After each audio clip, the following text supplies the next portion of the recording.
I think the hardest part of the process was finding an apartment. Oh my god. Oh my god. I mean, I'm a Japanese citizen, and it was still a pain in the ass for me to do it. You hear about on YouTube and Twitter and everything, like it's hard, and then you see some people saying like, yeah, people are over exaggerating. It is 100% hard. Fucking difficult, especially if you're a foreigner as well.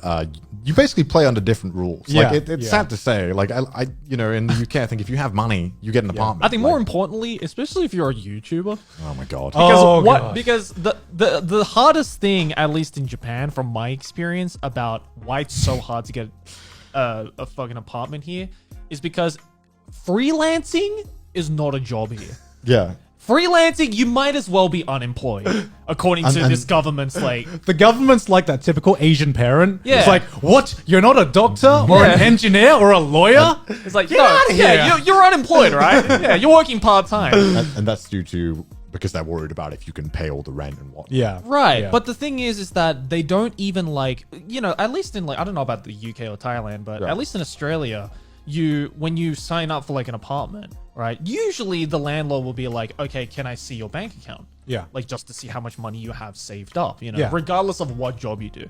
We just want to see that you have, you know, money in the bank. And if you do, then you're like, okay. But here in Japan, they don't check your bank. They check your work status to make sure that there's like a constant flow of money coming in.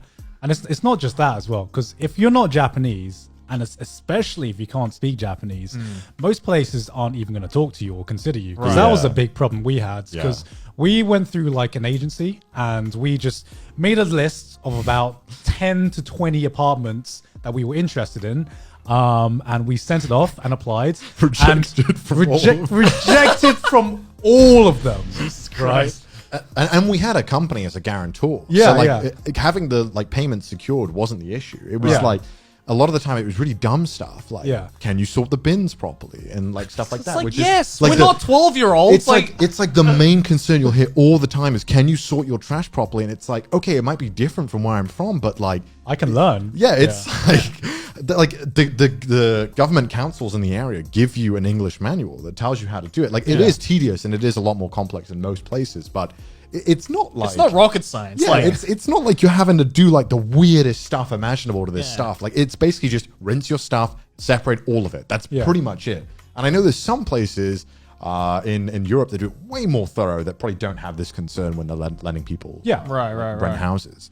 It's just like because it's the least of your concerns. It's you know, it's ridiculous. Yeah, and the thing is that if you go through an agency, for example, that specializes in foreigners and people who can't speak Japanese, you're going to be paying so much more. You pay a premium for that ability. You pay like a premium for that bill and that rent. So it's you either have a fucking difficult time finding a place and getting past all the barriers, or you're just going to pay a shit ton of money. And those aren't two very good options. Yeah.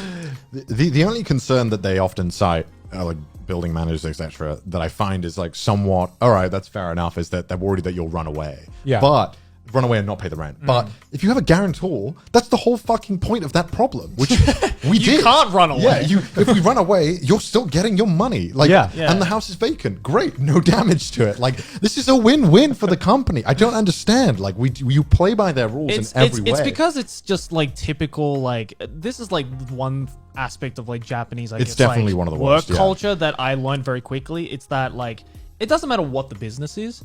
If they're not 100 million% sure that this is going to go through, it might as well be 0%. Risk. Yeah, they don't do risk. There's no risk in any business venture, whether that be paying for rent or like anything. It's like if they're not 100 million% sure in every possible avenue ever, it's just not happening. And you know, it's ridiculous. I think that'd be interesting to talk about.